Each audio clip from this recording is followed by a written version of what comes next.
noches, señoras y señores. Bienvenidos a Tiempos Modernos. Durante los años 50 y 60, España se convirtió en un paraíso turístico al que acudían millones de extranjeros a pasar sus vacaciones. Pero no solo venían turistas anónimos. Nuestro país se convirtió en el destino de un sinfín de celebridades procedentes de medio mundo, muchas de las cuales residieron en su capital cuando Madrid era una fiesta. Atraídos por los toros, las tabernas, los tablaos flamencos, desde la década de los 50 numerosas personalidades internacionales se acostumbraron a visitar España con asiduidad. Muchos de ellos relacionados con el mundo del cine, porque rodar en España resultaba seguro y barato, y las grandes productoras no perdieron la ocasión. En 1959 llegó Samuel Bronston, que produciría 2 años después El Cid con Charlton Heston, y en 1963 la célebre 55 días en Pekín, rodada en Las Rozas de Madrid, que casi terminó con la carrera de su director Nicolas Rey, y que también intervinieron David Niven y Ava Gardner. Esta, conocida como el animal más bello del mundo, vivió en el Madrid de los últimos 50 y primeros 60, de cuya noche fue la reina indiscutible. Imbatible bebedora y sexualmente escandalosa, se vino a España a vivir con la libertad que en el Hollywood no tenía. Paraba por Chicote, el Villarrosa y los Gabrieles casi cada noche, convirtiéndose en la gran animadora de las reuniones de las celebrities del momento, como Carmen Sevilla, Lola Flores o Estrellita Castro. Como otras mujeres, se sintió atraída por un torero, Mario Cabré, en su primera estancia en España en 1950. No sería el último, pues su más sonada relación, apenas 4 años más tarde, la mantendría con Luis Miguel Dominguín, el más importante matador español de ese momento, y mientras estaba casada con Frank Sinatra. La tormentosa relación con Dominguín terminaría cuando Ava Gardner rechazó toda posibilidad de casarse con el diestro. Los toros también habían fascinado a Orson Welles desde que visitara Sevilla en 1932, y junto a los toros, el flamenco y la comida española. Pese a haber apoyado al bando republicano durante la Guerra Civil Española, no tendría dificultades en regresar a España en 1953, llegando a realizar en los siguientes años hasta 4 películas, algunas de gran factura como Campanadas a medianoche. Welles mantenía una peculiar relación de amistad con Ernest Hemingway, quien también había servido a la causa del Frente Popular durante la Guerra Civil, lo que no obstó para que en plenos años 50 residiese en el Madrid que veneraba. Le gustaba rondar por la Puerta del Sol, y en la cervecería alemana de la Plaza de Santa Ana tenía una mesa asignada. Con frecuencia se dejaba caer por el Museo del Prado, cuya cercanía le llevaba a alojarse en el Hotel Palace. Era sobre todo un enamorado de la vida nocturna de Madrid, que en los años 50 era enormemente rica, y sobre todo lo demás amaba el mundo de los toros. Otros notables personajes como Sofía Loren y Charlton Heston anduvieron igualmente por España en aquella época. No pocos de ellos llegaron de la mano de Samuel Bronston. Este, pariente de Trotsky, mantuvo una buena relación con el régimen del general Franco, permitiéndosele rodar por primera vez y única en el Salón del Trono del Palacio Real de Madrid. Bronston organizó un gran equipo de profesionales y técnicos, guionistas, decoradores y fotógrafos para producir en España algunas de las películas más espectaculares de la industria de Hollywood. Aunque muerto en Estados Unidos, el productor norteamericano dispuso que sus restos fueran enterrados en el cementerio de Las Rozas. Orson Welles prefirió la finca de Antonio Ordóñez, en Ronda, donde hoy reposan. Don Fernando Alonso Barahona, muy buenas noches. Muy buenas noches. Bueno, Madrid era una fiesta. Parece ser que lo era, había mucha gente que se lo pasaba muy bien, y venían atraídos los extranjeros por nuestro carácter, por la gastronomía, por el tipismo clásicamente español, la danza, los toros, en fin. Así es. Pero hay que recordar que tipismo pues hay en otros muchos lugares del mundo, en México, cada lugar tiene su tipismo. Hay que decir que la sociedad española estaba muy viva en aquellos años 50, incluso en los años 40. Recordemos que Ortega y Gasset, cuando vuelve a España en el año 46, dice que nuestro país y nuestra sociedad goza de una salud indecente, cosa que escandaliza a muchos en su momento, pero que era cierta.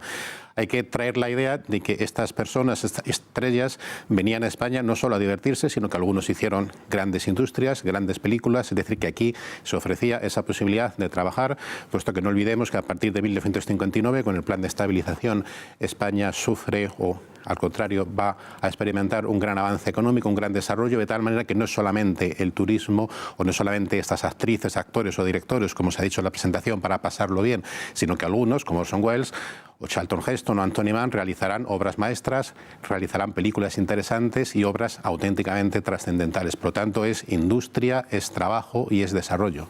De la vida nocturna de Madrid, quien mejor podría hablarnos de ellos, si pudiera hablarnos, sería probablemente Ava Gardner, ¿no? Que vivía ahí en la calle Doctor Arce, encima además del piso de Perón, era experta en montar escándalos nocturnos, bueno, y a todas horas en general, no es que le importara demasiado los horarios, una mujer sexualmente muy desinhibida, también una bebedora increíblemente voraz, que incluso fue capaz de tumbar a Dominguín, según él mismo cuenta, en fin, todo un personaje esta mujer, por otro lado, extraordinariamente bella. Sí, Ava Gardner había comenzado a vivir en España, a pasar temporadas en España ya en 1950, en Cataluña, cuando ruedan escenas de Pandora y Holandés Errante, que es ahí donde conoce a Mario Cabré. Que Mario Cabré, además, luego se ha demostrado que exageró bastante su relación, que debió ser una noche nada más, y luego le andaba diciendo por ahí que había sido mucho más tiempo. Y ya a mediados de los años 50 pues se establece aquí. Ava Gardner probablemente había iniciado dentro de su belleza y su talento un principio de decadencia, pero todavía mantenía todo su estrellato, todo su fulgor, aunque ya con todo el dinero que tenía pues hacía pocas películas. Se establece en la calle Doctor Arce, antes había estado también en otros lugares, y allí pues coincide con otro ilustre personaje a partir del año 59, Juan Domingo Perón, que ahí estuvo unos años, porque luego se trasladaría a Puerta de Hierro, y allí pues Ava Gardner vive la noche, vive aventuras continuas. Juan Manuel de Prado lo ha retratado en una novela reciente, también extraordinaria, y Ava Gardner tiene que trabajar, por eso cuando consigue su representante que acepte el papel de 55 días en Pekín, la producción de Samuel Bronston, porque va a resultar y va a tener una gran cantidad de dinero. La noche, la fama, juergas, alcohol, pero sobre todo una intensa alegría de vivir que la propia Ava Gardner reconoce y escribe en sus memorias. Dice: yo me enamoré de España, de los toros, de la comida y sobre todo de esa libertad social, de esa libertad para hacer lo que te diera la gana mientras no te metieras en temas políticos, y porque tenía esa sensación de poder hacer muchas más cosas que en Estados Unidos o en Inglaterra. Bueno, ella se queja precisamente de la hipocresía y de la mojigatería de Hollywood, donde te puedes divorciar 7 u 8 veces, o todas las que tú quieras, pero no se te permite un escándalo. Es decir, puedes tener sucesivas relaciones bien reglamentadas, pero tu vida tiene que ser ejemplar, y desde luego no se aceptaba, por ejemplo, que 2 personas vivieran juntas si no estaban casadas. Los productores no aceptaban esta historia, pero has hablado de Samuel Bronston, que creo que es muy interesante. Samuel Bronston fue un terremoto. Sí, absolutamente. Un productor independiente que se establece en 1959 con una película, la primera más modesta, John Paul Jones, hasta que ya empieza Un Rey de Reyes, El Cid, La caída del Imperio Romano.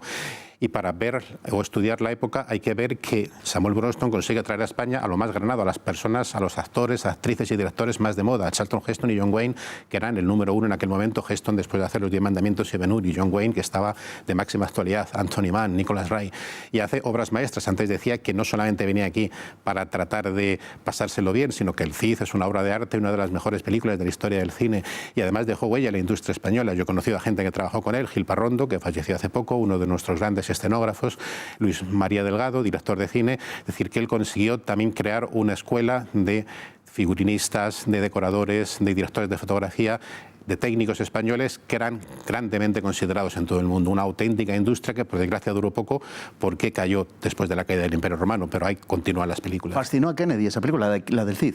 Fue una película que... Porque además, probablemente en la historia del cine, un tema absolutamente español no se ha rodado con una grandiosidad tan extraordinaria, con unos grandes actores y con un presupuesto gigantesco. Probablemente es la película que trata España de una manera más enamorada, más cierta y más espléndida de toda la historia del cine mundial. Y localizando exteriores para el Cid, conoció el Valle de los Caídos. Samuel Bronston que se abría al público por aquella época, porque terminaba su construcción.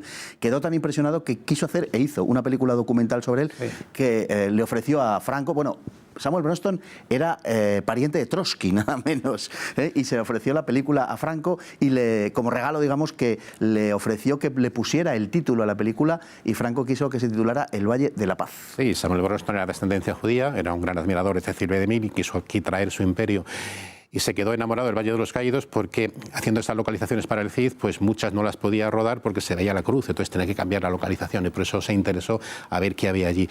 Y rodó este documental, o este docudrama, porque hay un actor, Juan Antonio Mayans, y es una historia de un monje que habla o cuenta las historias de sus 2 tíos, uno en el bando nacional y uno en el bando republicano, y es una historia de reconciliación, que también es algo que para esta memoria antihistórica que hay actualmente, pues vemos con 1964 en las instancias oficiales, no era oficial, pero esa película se la ofrece un poco como favor o como agradecimiento por todos los beneficios que ha tenido en el rodaje de sus películas, pues es una historia de reconciliación, de paz, donde los dos bandos se dan la mano de una manera simbólica. Un documental que se ha visto muy poco, pero que apenas se exhibió, se le presentó a Manuel Fraga-Iribarne, que entonces era el ministro de Información y Turismo, pero que muy poca gente ha visto. Sin duda interesante el Valle de la Paz. Hubo dos personajes muy semejantes en muchas cosas, que además eran amigos, aunque a veces se peleaban también crudamente, que eran Orson Welles y Hemingway. Los dos se habían posicionado durante la Guerra Civil de forma inequívoca a favor del Frente Popular, a favor de la República. No tuvieron ningún problema en estar en España, es más, se les protegió en muchísimos aspectos. Y hay que recordar también que estuvo de visita, aunque fuera fugazmente, durante un solo día haciendo una escala, nada menos que Ernesto Che Guevara. Sí, además Ernesto Che Guevara también tuvo un trato especial. Es verdad que todavía no era la gran estrella mediática, todavía no era tan conocido como lo fue años después, pero que aquí se le llegó a abrir el Museo del Prado solamente para que lo viera él. Estuvo acompañado por el periodista Antonio de Olano y fue una visita realmente extraordinaria.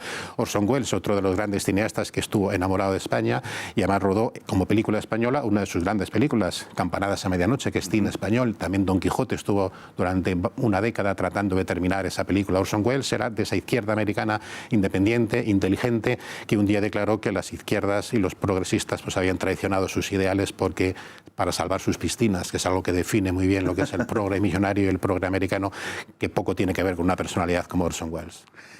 Tenemos otro personaje que estuvo también por aquí, relacionado además con Ava Gardner, lógicamente, que es Frank Sinatra. Estuvo durante un tiempo, pero salió de España de mala manera e insultando al país, además. Sí, pero fue por un escándalo que tuvo en una bronca en el rodaje de la película Coronel Von Ryan, pues en una fiesta alguien se la abalanzó y él le echó de malas maneras, llamaron a la policía le sacó del local y entonces él empezó a gritar y a despotricar contra España. Él ya había tenido malas experiencias, pero por Ava Gardner, porque él estuvo en 1950 en Tossa del Mar, cuando estaba con Mario Cabré, después en el rodaje de Orgullo y Pasión para ver qué hacía su mujer, que ya al final se divorciaron. Entonces cada vez que venía a España era para llevarse un disgusto y para pasarlo mal. Por eso dijo, ya no volveré nunca a ese país, aunque luego volvió para un famoso concierto en el Santiago Bernabéu, que también le fue mal porque fue una pésima organización y tuvieron que regalar al final las entradas porque solo vendieron 6.000 entradas ante una figura impresionante como era Frank Sinatra. La historia de Mario Cabré que has citado durante un momento parece ser efectivamente que fue una exageración por parte del torero, que hubo una relación muy fugaz, muy breve, pero que a él no se le olvidó porque años después, en una entrevista que dio en Barcelona en los años 70, no recuerdo exactamente la fecha, él guardaba como oro en paño una foto de Ava Gardner allí a la que rendía auténtica veneración. Sí, parece ser que pasaron una noche, Ava Gardner en sus memorias lo recuerda, y dice, pasamos una noche y luego este hombre me llamaba continuamente porque quería continuar y yo simplemente fue una diversión. Y le queda también la gloria de haber protagonizado o coprotagonizado aquella película, Pandora y lo Andes Errante, que es una película bastante interesante con James Mason y Ava Gardner, y ahí sale Mario Cabré, probablemente la mejor de las que intervino. Pero realmente el torero que está ligado a Ava Gardner es sin duda Luis Miguel Dominguín, que con él sí que vivió aventuras considerables, pero no quiso casarse con él y por eso la relación se rompió. Al final, pues Ava Gardner en el año 65-66 se marchó a Londres y ya terminó su carrera ya en decadencia, pero hoy los amantes al cine y los amantes del cine pues nos quedan todas sus grandes películas, varias de las cuales tienen tema español. El Ángel vestido de rojo, una película sobre la Segunda República, sobre los crímenes que cometen los republicanos contra los religiosos, una película misteriosamente que fue prohibida en España y fue un grave error, dirigida por Nunnally Johnson y que es muy interesante, con una Ava Gardner ya madura, casi sin maquillar y que tiene una belleza espontánea realmente asombrosa. Ava Gardner interviene también en Fiesta, la película con Tyrone Power y Errol Flynn del año 57, es una novela de Hemingway que se desarrolla en Navarra. Realmente Ava Gardner sí que tiene además una belleza en cierto modo latina, española, hispana, y se entroncó perfectamente con ese carácter español profundo, aventurero y lleno de gracia y de vida.